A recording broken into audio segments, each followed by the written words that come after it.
Yeah, I'm inviting everyone to take a breath.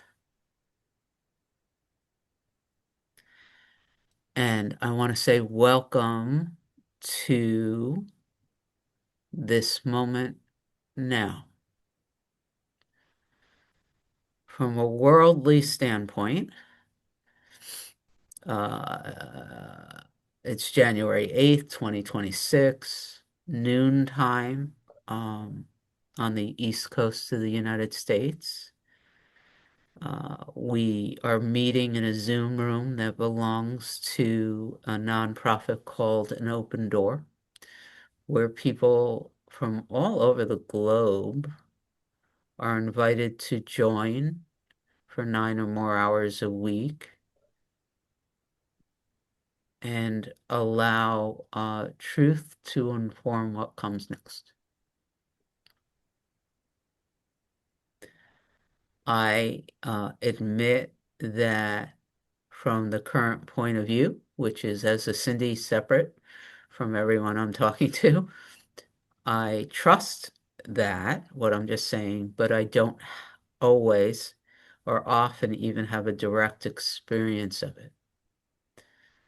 I notice that my experience is continuously being filtered through this mind-body's conditioning. And I'm really aware of that. And I'm becoming more and more and more aware of that as this sense of conditioning is thinning. Uh, this is the hour we call Finding Truth Everywhere. Typically, we assign or put a list of podcasts of worldly teachers of truth from all sorts of traditions, and we invite everybody um, to listen and experience it, and then come and talk about their experience and what they find to be true. We're doing things very differently. We're doing things maybe just a little differently this hour. Um, in the last couple months, Linear Time and I, we don't get along as well as we used to, so I can't tell you how many months ago Lonnie showed up at An Open Door. I can tell you that the moment she showed up, I felt like I was connecting with an old friend. She had to tell me we had never met before. I still don't believe that, even in a physical standpoint. I can tell you that um, Lonnie's very presence at An Open Door does something to my insides, opens them, dissolves them. There's a shifting, and that every time her physical presence smiles, I feel it in every cell of my being. And every time she speaks, I hear things on multiple levels of awareness. That's my experience. Now, Lonnie has been opening up more and more, feeling emotional, to some of us here in Open Door one-on-one, others in group settings. And so we know her experience with being a human is very different than the average Joe. I could tell you right off the bat, and again, this is why I'm starting with this whole idea of conditioning and not really knowing who and what I am, that Lonnie's been through various forms of suffering and hell and the human collective and Western science and everybody telling her that she had significant I don't even know what the words are. She's had significant diagnosis and attempts with medications to attempt her to be in the world in the same way as supposedly normal human beings. I gotta tell you, I've never met a normal human being, so I don't even know what that means. So today, Lonnie, I believe, shows up without those heavy medications that are attempting to make her fit in, and um, and instead she shows up with her light shining through, and that's my basic introduction, Lonnie. And so, my very first question for you is, what is it? How is it you want to begin the introduction? What do you want this group to know about you, and how would you like us to be in this hour? You know, do we ask questions about the story of, or the how does it feel to, or what?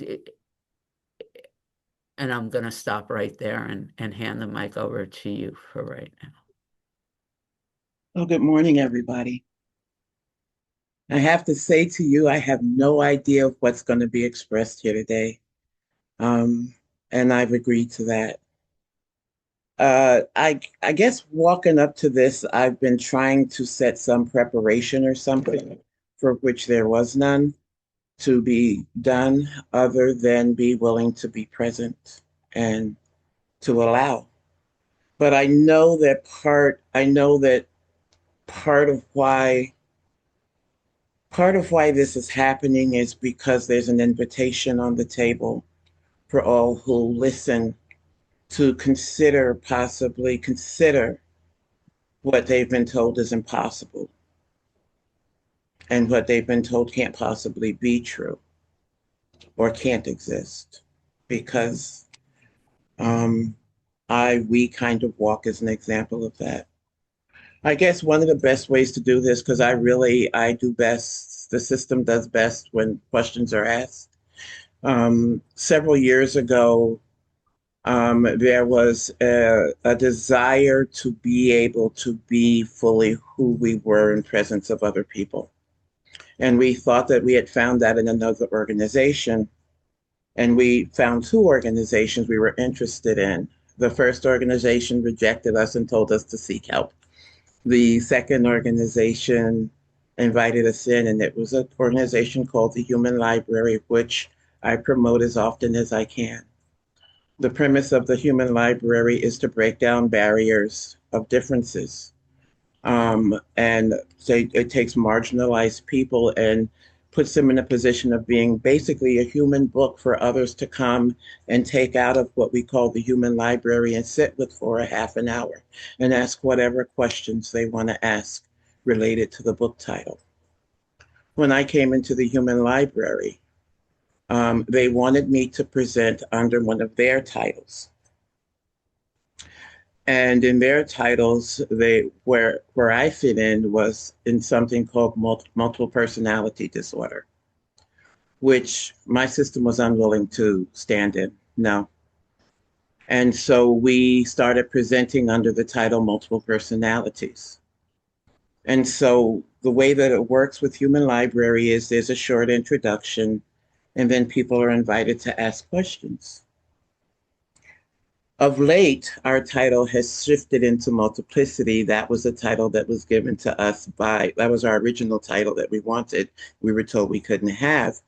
And then as the librarians in the human library started hearing our story, they reached out and said, no, you publish under multiplicity. So this is my introduction to the human library, and this will be my introduction and invitation to you. My name is Lonnie Mathis. I published under the title of Multiplicity. For those who don't know what that may be, in psychiatric terms, it's called multiple personality disorder. However, I don't walk or live as a disorder. And the story that I have come to tell is the story of the walk out of the belief of myself as only being here as a result of trauma and disease and as a disorder or illness into recognizing the spiritual stacking of souls we exist as. All questions are welcome. And then I open the floor for questions. Anything you want to ask about anything is welcome.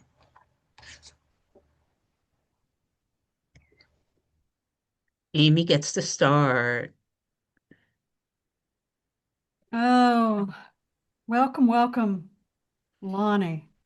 Now, I call you Lonnie, but at any moment, are you feeling like you're more than Lonnie? And is it always comfortable for you to just respond to Lonnie? That's my first question. My second question, which is attached to that, is and I have so many questions, and I so appreciate your being here. I want to just really put that out because I think all of us operate in multiplicity.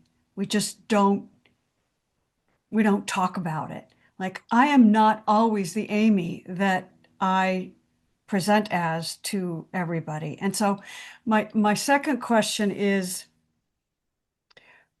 can you tell us a little bit about this palette that is in the Lonnie physicality? And like, can you give us, can you share with us like what are those different colors, those different perfumes, those different beings or wisdoms that come up in you? And then that's it for now. Just anything that you'd like to share, and I'm sure I'll have more questions. Thank you, Lonnie. I can say that we are always Lonnie at this point. You will hear us, you will hear sometimes I, you will hear sometimes we. As we've come into the human library, we came into an agreement of no option for presence, which means at all times we are all present. In the past, there was always that possibility where if I, Lonnie, didn't want to deal with something, someone else could stand in. I had a long period of time in regular therapy where one in my system who loves to pretend to be me was going to therapy. And for months, no one knew that that one was the one going to therapy until I was able to identify that. But right now, we walk as anytime there's a spoken word, we're usually all speaking. And when that's not happening, it's always identified. If someone is standing outside of whatever is being said, um, I have agreed to identify that. We also, in the last 3 years, and that's not an accurate number of years. I have a hard time identifying years right now, but of late, we have also been working very hard on harmonizing. And harmonizing in our system means that we're all in agreement with what's being said, and anytime it is not an agreement, that other part is allowed to be expressed and heard also, so that all are heard at all times, all have an opportunity for being heard. I think the other question you were asking, Amy, is who exists in the system? So one of the most common questions we receive from the human library is how many are you? And as is every time I'm asked that question, I say 9 or 10. I know that I feel like Lonnie, feel like I should know that number. For some reason, it's not a number that I get to hold on to. There, I will name who's, hmm,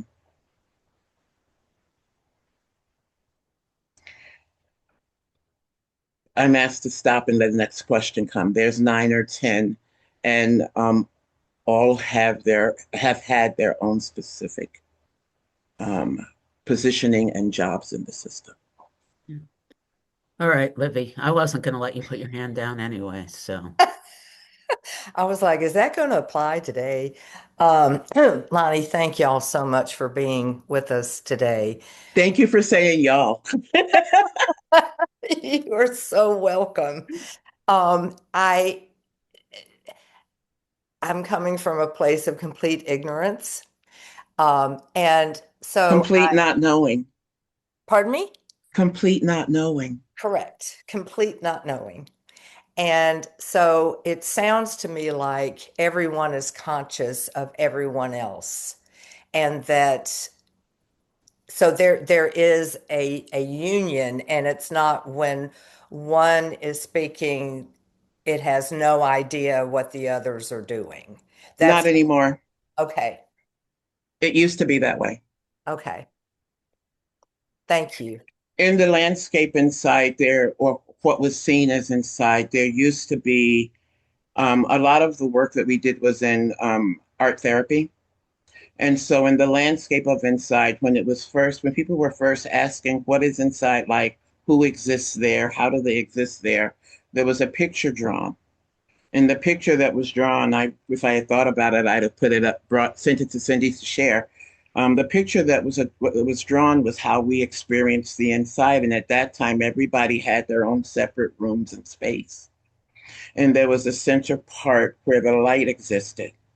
And in order to communicate with other people outside of ourselves, um, you would have to come into that light space to communicate. I didn't understand this until I saw the picture.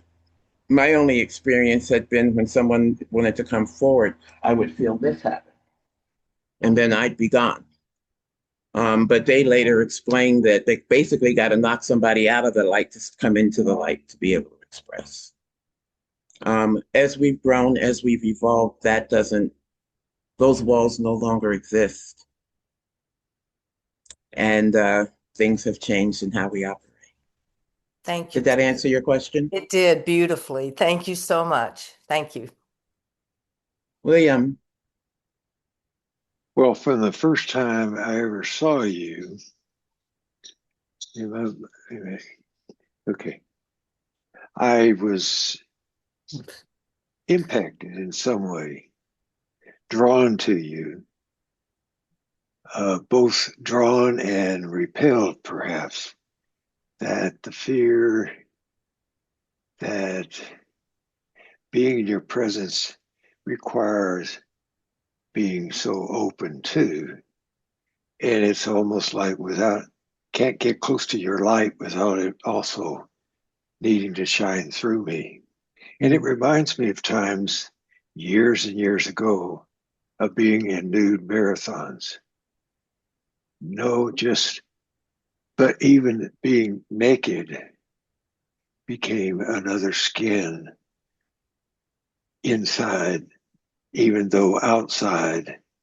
So anyway, that's kind of, I just am so curious because it seems that there's nothing to hide.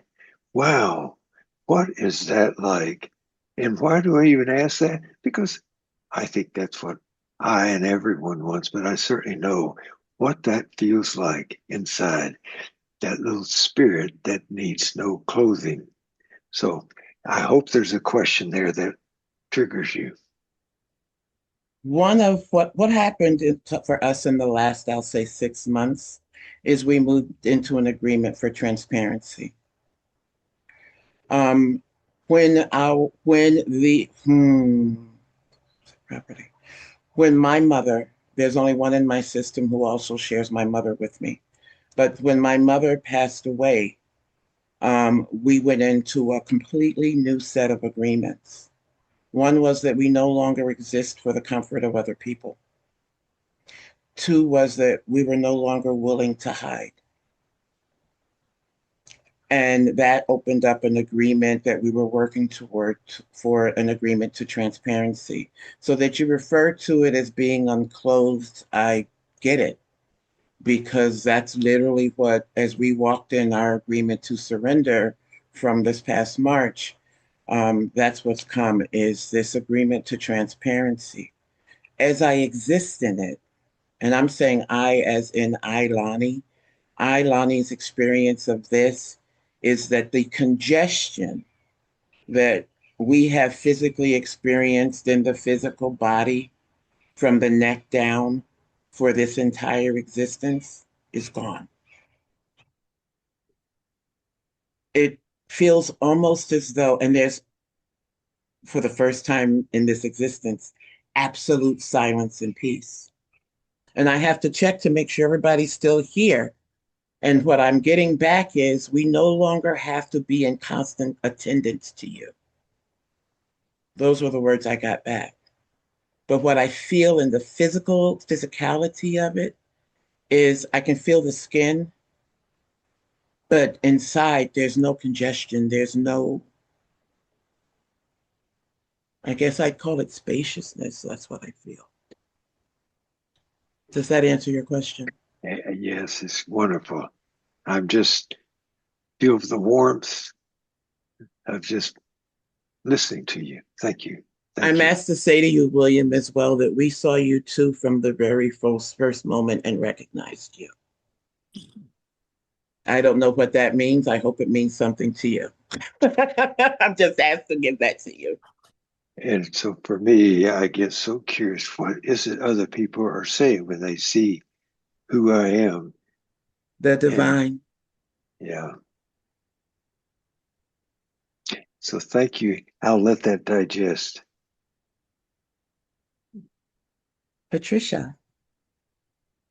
Oh, wow. I want to thank you for your courage. I mean, truly from my heart opens to you deeply. Thank you. Um, We are overflowing in this moment with such great love for you. ditto for me to you as well.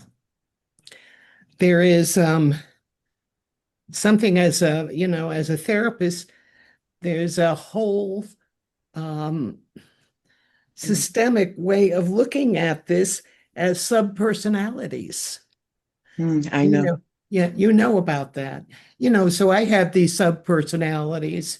I have Rita Righteous and Frida Frightened, et cetera, et cetera. And Lottie Love, by the way, and Kendra Kindness. So I have all of these subpersonalities. We all do as human beings. So call it multiplicity. I think yours are more well defined.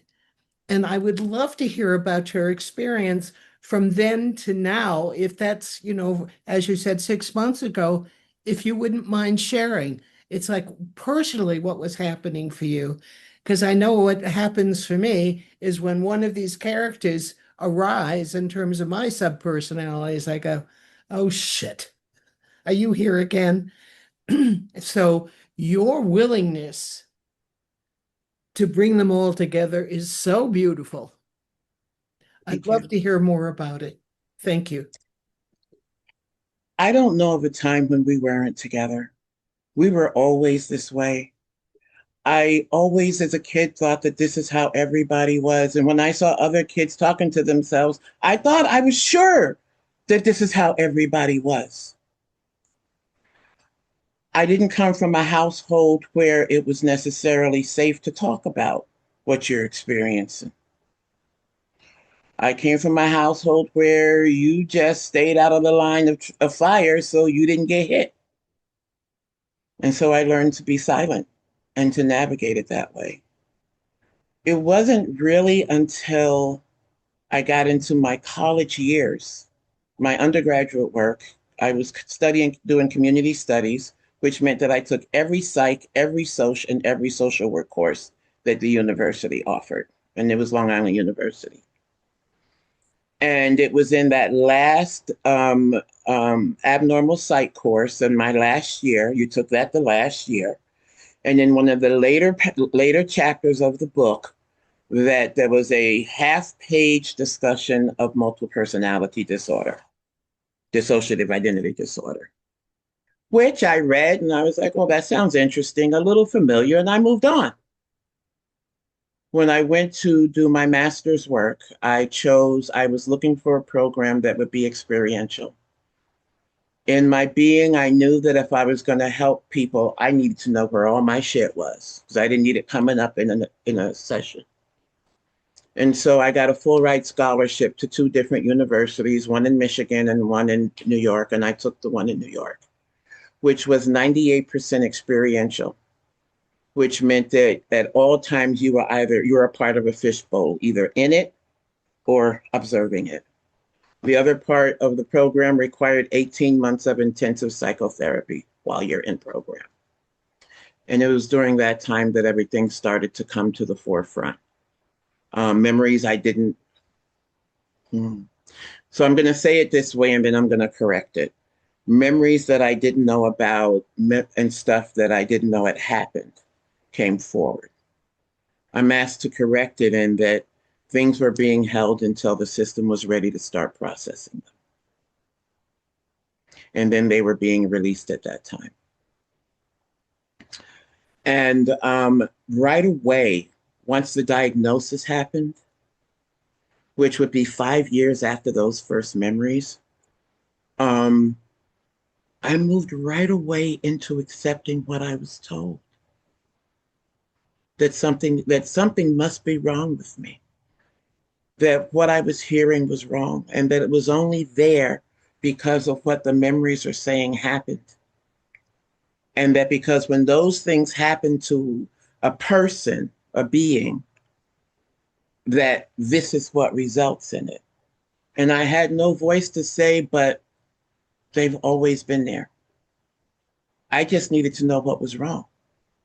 And if you want to know what's wrong with you, go to a doctor and a doctor will find something wrong with you. It was 15 years of hospitalization, suicide, cutting, burning, anything I could figure out to help me through. I did. I was so compliant. I took all my medicines. At sometimes I was on 6 to 8 medications at one time. I've had probably 30 hospitalizations in a 15-year period. Um, and I did everything I was supposed to do, and it just wasn't working. And people kept telling me I needed to turn to God, and I kept saying, fuck God, and because God is the one who got me here. God is the one who threw me away. God is the one who let me go. Fuck God. Mm-hmm. And I just kept going forward. And I could only get so far forward. And then some life events happened. And I got curious about how people who walk like I do are seen in other societies. Right. And I found in my search that in what are considered less civilized societies, people who walk in multiplicity and known multiplicity are recognized as being a little bit more connected in source. Huh. They're held in reverence. They're carried in love. They're not locked away. They're not. But those are the uncivilized societies. When I discovered that, my insight was like, finally. Mm-hmm. And it opened us to another consideration. And we just started, once I moved into that consideration, it was like they were waiting. They say that they were waiting for me to catch up. They say they never forgot who they were. They just needed me to realize it. So, Uh-huh. and Well, that's what the walk of late has been about that. yeah. Thank you. Thank you very much. I hope that answered your question. Well, it did. But the integration of having them all come together and be one. We were offered integration as an option for healing, and we said absolutely not. Because our experience of integration meant that somebody had to not be anymore. And our motto had been that no one is left behind, all remain because all are important in this Right. system. So, what we started talking about is blending. Can we blend? Can we find a way to move as a blend? And so, there's one in the system who calls herself Carly who says we became ribbon candy. It's beautiful.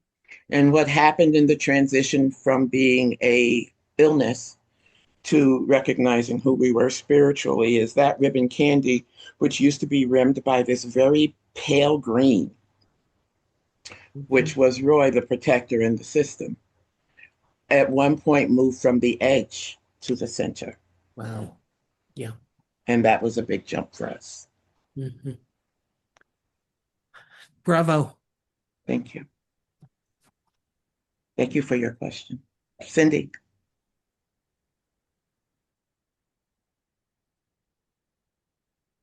Um, First, I want to say I love all of you, We love you too. and We so love you too. it's on my heart. First off, before I ask this other question, from my engineer's mind, is, are you happy? Is the system happy? The multiplicity, I still want a name, but is Beyond measure. so there's no parts right now that shy away from the contentment, the contentedness and the happiness of this moment. We all know why we're here. Well, there's something in here that wants that, so I want to say that out loud. And when I'm listening to you, what I'm seeing is the spoke and the wheel. I don't even remember how many different traditions and how there's this light and which is who we are, and then the rays of the light, which is what we are, individuated. And now the system, this chills, right? And what I hear you describing is something that I've heard the sages speak of from a human collective standpoint, which means that within you, in that there's a knowing of who you are as God, as light, and there is the awareness of all the different aspects of what you are within the system that I still would love a name for, other than the multiplicity, because that just doesn't feel Sometimes we refer to ourselves as the collective, but we don't want people to get confused by that sometimes. just part of me just wants to call you Joe. That works. There's a JoJo in the system. He loves that. Oh God, why'd you say that? Oh my gosh, he's going crazy. He says, yes, yes, JoJo, do that. I'm sorry. Oh wow. Um, but this description of I know who I am as God or as Lonnie or as Joe, and I know all the different parts of me, all these different aspects, which you state are 9 or 10. It feels like I've been sitting in my own practice of recognizing that I accept that I am God. But I feel in this morning, it said, but I don't feel that I am Shari or that I am my mother or that I am my neighbor. And I could feel the pain of that kind of separation. And I feel the invitation in the way you're sharing and the way you presented and what's here, that it is possible for whatever it is I, Cindy, to be in this place of allowing myself to be Cindy and know myself as an extension of the same wheel that Amy flows from or Lonnie flows from.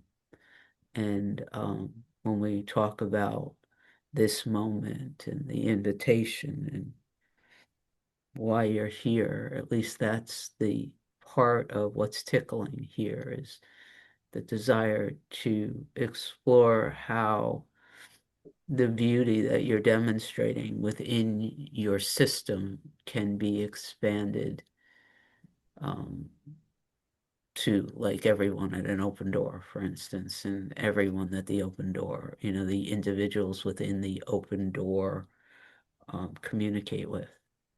Does that, I would love your response to that. I'm going to mute. Something that you said that's very true that we also noticed, that Ilani noticed, we knew it, but Ilani noticed it, is that we seem to be going through a very similar evolutionary process as the earth is going through and as mankind is going through. Mankind is also working on oneness. Mankind is also working on harmonization of frequency, same as we are. And that's also what the earth is going through, so that each of us ends up being just a microcosm of the greater cosm. Interesting word. Not a real one, I know, but still. Um,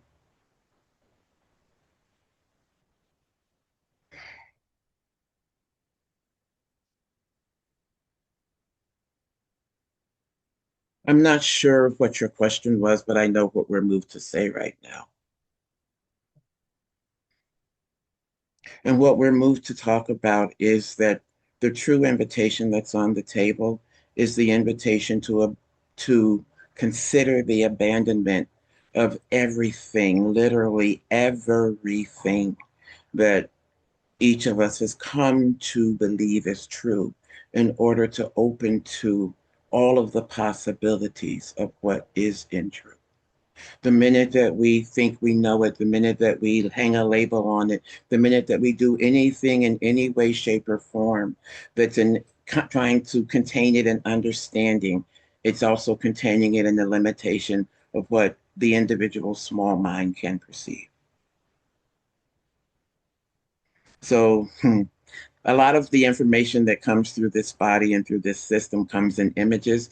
And so, right now, in answer to Cindy, Cindy's question, the only thing they're showing me is a house with all the doors and all the windows wide open. Thank I you. don't know if that answers your question or what was forming the question, but that's what they're giving me for you. It All, feels good to you, right? oh, it is, there is no resistance to the flow of the divine when all the doors and windows are open. Thank you. Shall we let Julie in? And there is no need to question the pauses of the flow. No need to worry when you feel a pause.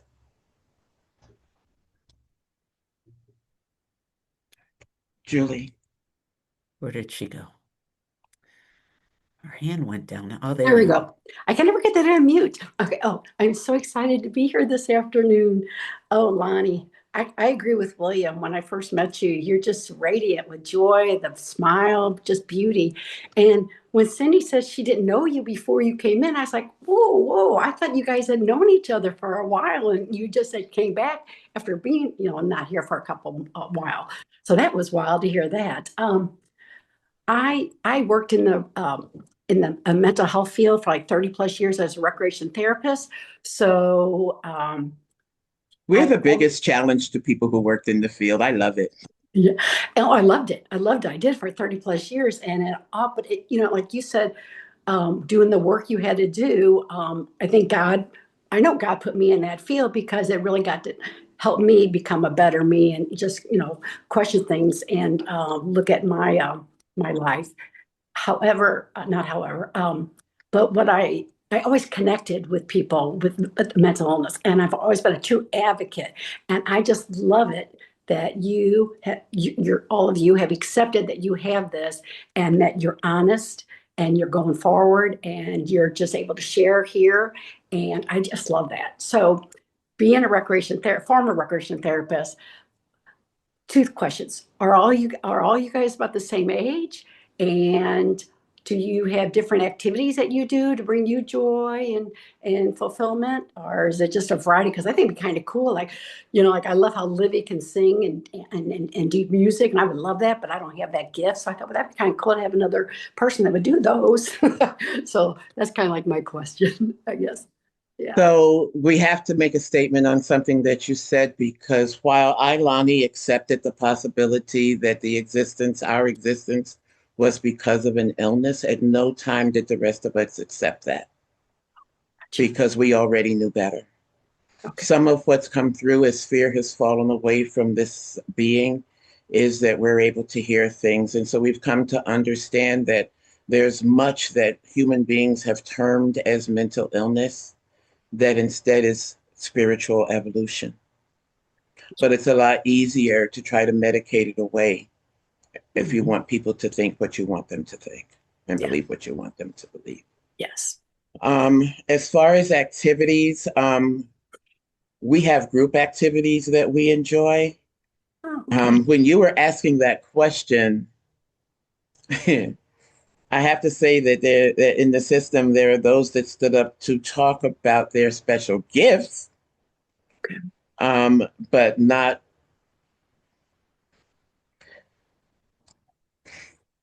I'm trying so hard not to say this the way it's being said to me, but I have to say it because she's not going to let me say anything else.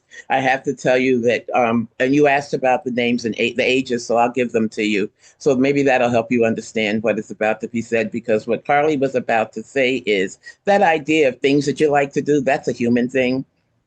That's not our thing. So Okay. but in the system is Jeremy, Jeromy. For most of this existence, Jeremy spelled the name Jeromy like this. And that was never questioned. She's the only one in the system who shared my mother with me. Everyone else referred to my mother as the mother. And Yeah. had it was hard to get love for them from them for her sometimes, to get them all to participate in that. Jeremy identifies as 3 years old. Mind you, the numbers mean absolutely nothing that they've chosen. Jeremy chose three because she likes the two loops. Ah, And I didn't understand fully about her until we were doing this final walk with my mother, in which she was extremely present for. I'm going to say for the last 2 years of it, she was right here all the time. And that was really hard for Lonnie, me, and the rest of the system to even function through, because, again, that energy felt was very in a lot of pain in the witnessing. And it wasn't my mother my mother transitioned on September 19th, 2024.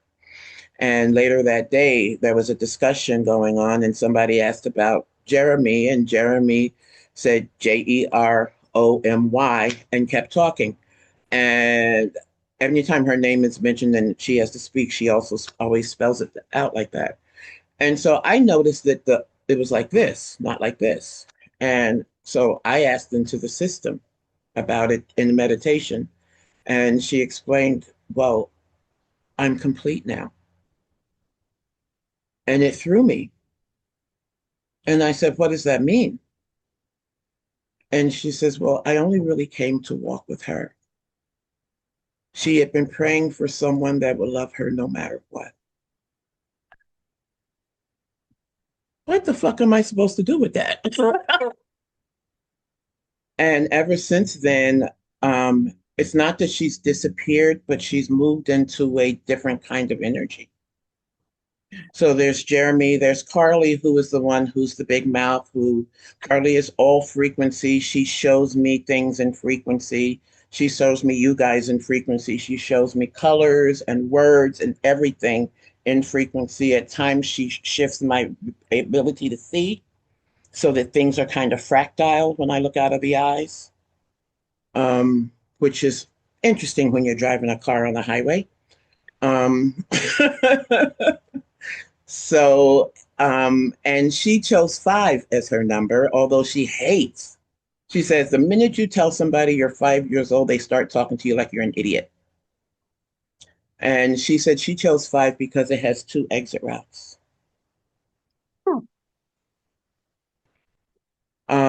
There is TT and Teal, who our experience of them were as they were twins connected at the back of the head. However, during a part of whatever was happening with the system and whatever some stuff that ended up being released, that shifted. And they shifted and energetically differently. Don't have any idea about it. Um, there's Roy, who was always the protector of the system, and throughout the entire system until about 5 or 6 years ago, all I would ever hear him talk about is wanting to go home. He was here to do what he was here to do, but I really want to go home. I learned a couple of years ago what that was about. Um, uh, Carly. There's Jojo and Sarah, who are also twins. It was my understanding that Sarah did not talk. I found out that she had a whole relationship with my therapist that I never knew about, that she had been talking to her the whole time. My experience of Sarah had been that she took care of whatever overflowed from Jojo.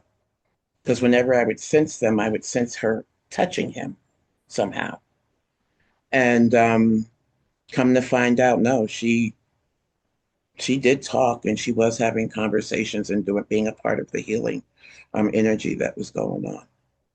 Jojo, and they identify as 9 years old, but that's just a joke.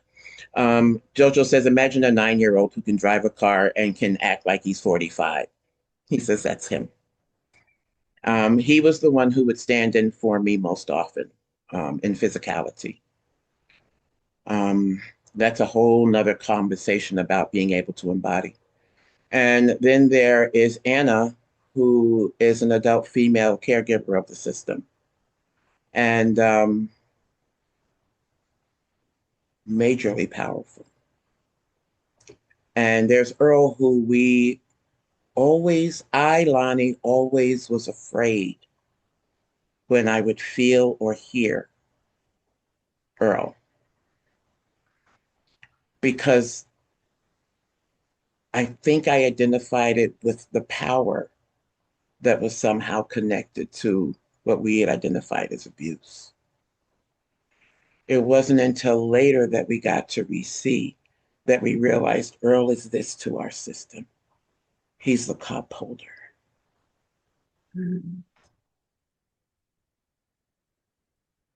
Wow.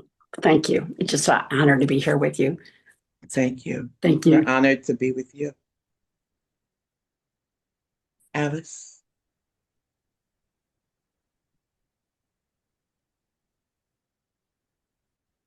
I am muted. Sorry, it took me. Um, I am just, I just feel like, I'm honored also. I feel like it's such a, and I am, I'm invigorated because I have so many parallels to you. And, and, and in the studies, and I think my protector kept me away from the kind of treatment that you had to undergo. And I'm sorry that was your, We are maybe, not. yeah, yeah.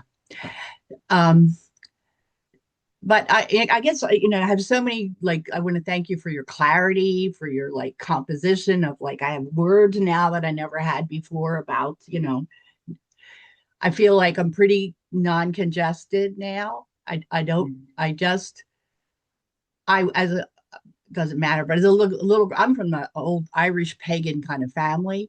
So they always, my aunties just told me I had the gift. I didn't explain anything. I just like, what, but but you don't know what to do about it. And so I have gone on the path that I've gone by these many years. So there's so many words I have written down, like, feels like fresh air, congestion and other considerations, and I don't know, multiplicity. But and so I wanted to ask you, I've come up with a question other than just like, wow, thank you. Um, I picked up on when you said Roy was a protector, because if any therapist told me anything, it was that I was so defended, I was totally on defense. And so that my Roy, don't have a name for any of these things, but was really on guard and hyper vigilant and active. And you said that Roy was your protector, but he wanted to go home. Did you just say he was the cup holder, Roy? No, Earl is No. the cup holder. Okay, sorry. I was so. I guess my question is, what'd you figure out about Roy? They.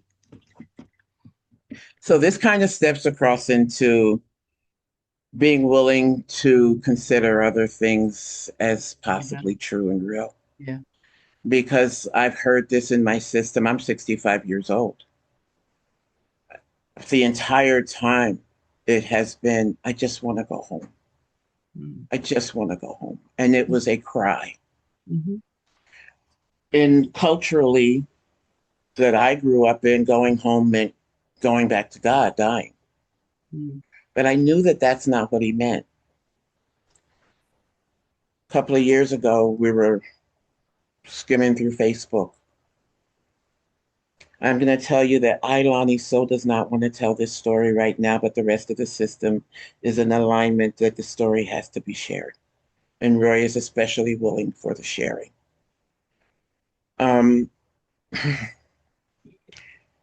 so we're going through Facebook and we run across that one of those posts where they show the sun and the earth and the difference in the sizes. Mhm. And if you go further into the post, it takes you through the different images they've had of different planets in different systems from their telescopes and things, and how that compares to the Earth as well. So we're going into this little app looking at just the comparisons, no intention of any kind. And we run across what looks like a glowing light bulb. And Roy goes absolutely batshit crazy in my system, screaming like never before, crying out. And I was alone physically at the time, but I've never had that. I didn't know what it was, what's going on, what's wrong. And I got still enough to be able to hear him. And he kept saying, I never thought I'd see it again. It's there. I thought it was gone. I thought it didn't exist anymore. And I'm like, what the hell are you talking about? And finally he says, home. I was like, what? And by then I had thrown the phone aside and everything, and I had to open it back up and go back to that. And he said, that's home. And I'm like, what do you mean? I needed to understand this. And so at that time, all he could tell me is an agreement was made. And I agreed only because I knew I could come home again. That's all that was told me at that time. Mhm. And I'm like, okay, we're back on the road to crazy again. Mhm. As time passed and as I was able to step beyond the fear that was developing to ask the questions, he's been able to talk about the fact that he says, can you imagine what it's like? He's saying it right now, so I'm going to say it as he's saying it.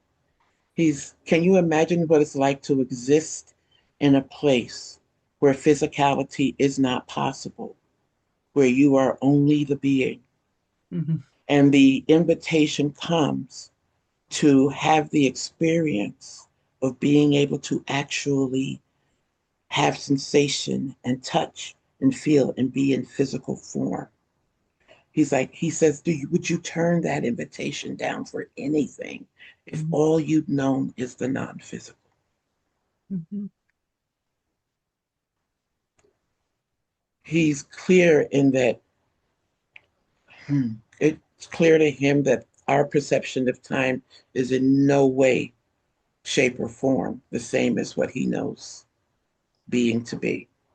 So as far as how long he's been gone from home, he can't answer. Mhm. He knows home when he sees it. Mhm. And for him, and I'm saying him because that's what he's chosen here. Um, oh, he's pulling back now, so I can't even touch it again. But yeah, so I don't even remember why I started telling you about that. But oh, you asked about Roy. That was what we found out, and it was later on when we actually attended a reading with a trusted teacher that teacher out of the blue turned to Roy and said, "You're welcome to return home whenever you're ready." Mhm. Mhm. I don't know what to do with that. But then when I say that, he's like, it's not about you anyway. So, oh, well. Not about us anyway, right? No. Thank, Rhonda, thank you. Rana. Hi, Rana. I love you. I, Lonnie, just love you. The rest of us do too, but I, Lonnie, especially do. Lonnie, thank you. How'd you know I needed to hear that specifically? I want to thank you so much for opening up and letting us in You are so very loved here. We And feel it. yeah, it's like we've known each other for a very long time, all of us. It's very interesting. I think it's beyond what we could understand. And you mentioned a term, I think you said soul layering. Yes. Okay, because that really jumped out at me. And the more, as I sat here opening my heart to find clarity of understanding, to express the gratitude of being exposed to your experience.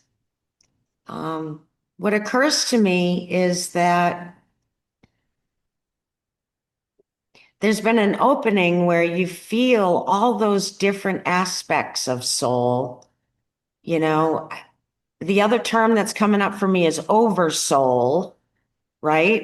And I don't know why I'm saying that. I think you may better than me. I think that the most impressionable thing for me to hear is what I've learned too, is that I, little Rana, and the world have deemed certain things as broken, as disorder, as not perfect or whole. Mhm. And I'm just reminded of my gratitude to be shown that that's so limiting.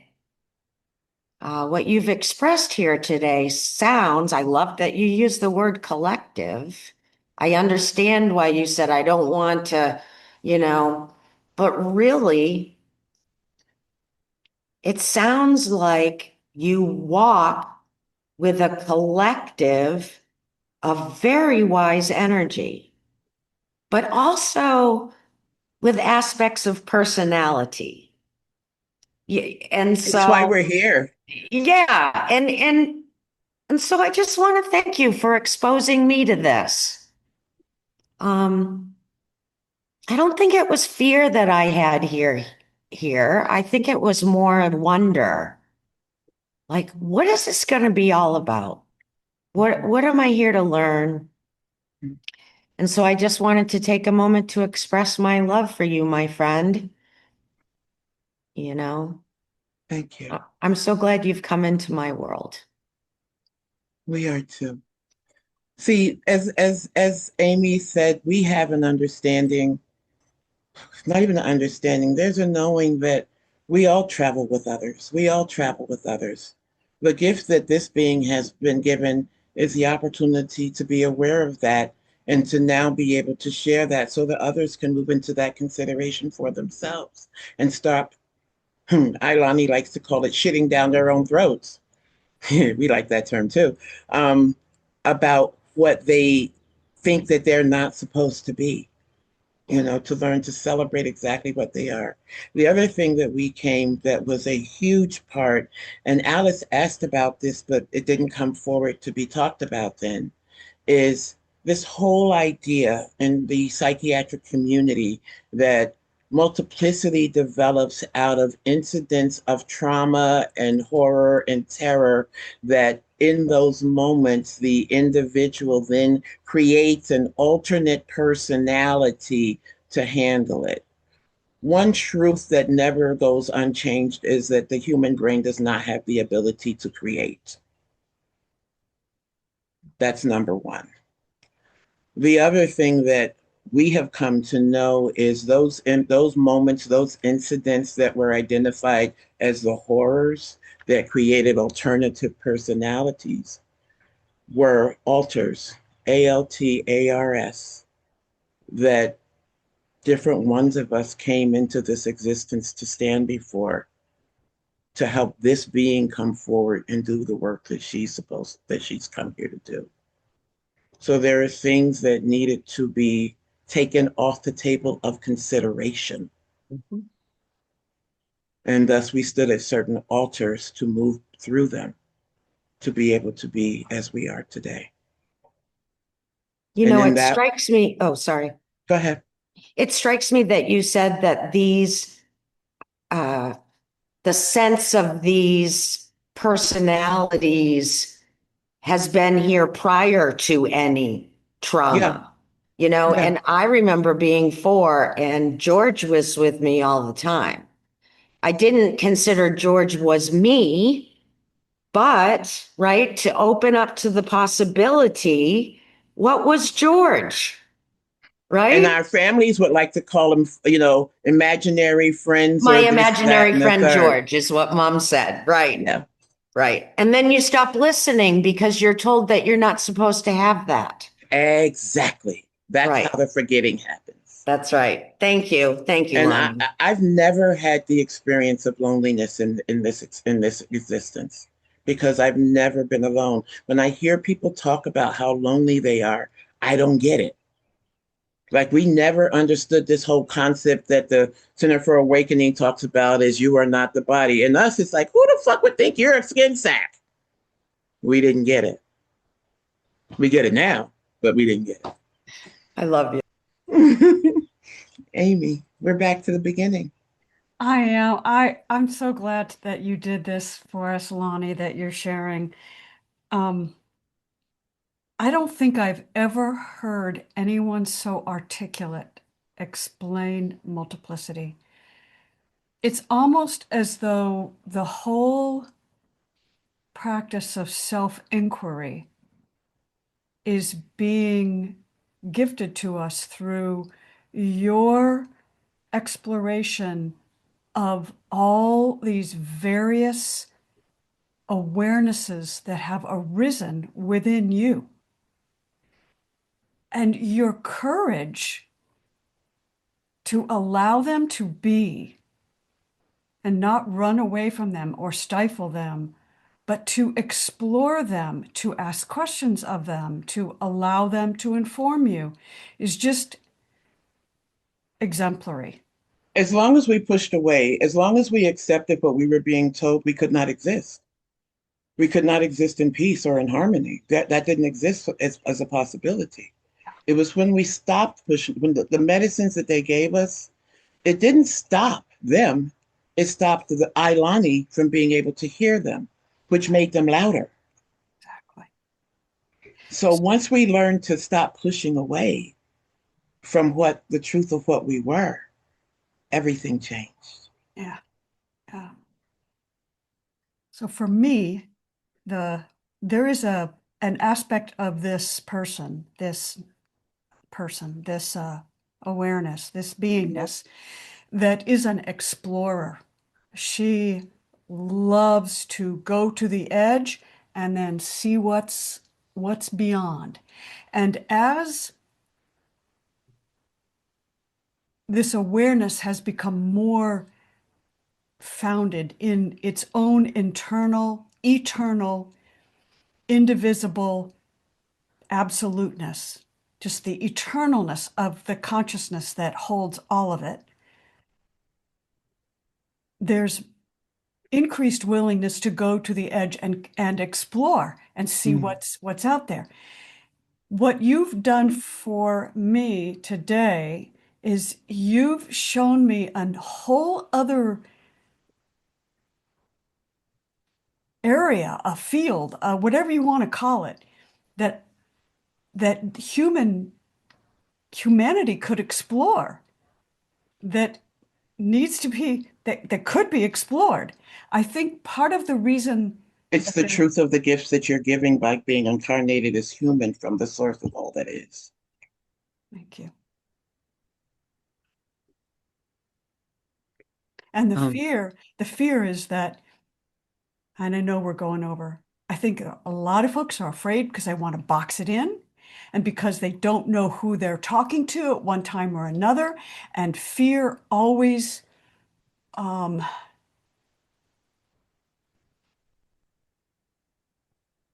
just produces more fear. But when we realize that we are at all times, no matter what, talking to the divine, we have an invitation to be unafraid. That's the key. That's the key. So thank you. I just want to say thank you. Thank you. I love your exploration and I just want to honor it. Thank you. So, this feels like a beginning, not an end.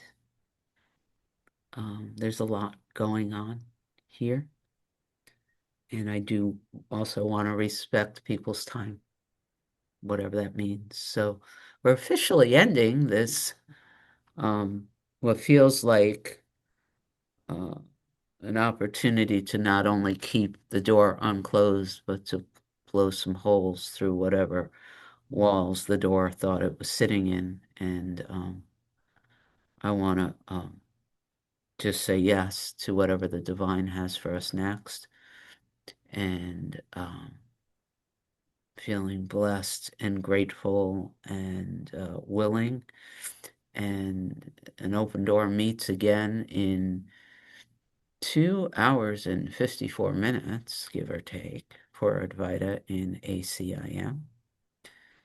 And I love us. And I'm going to stop the recording so we are officially over and then we'll see what happens. Oof.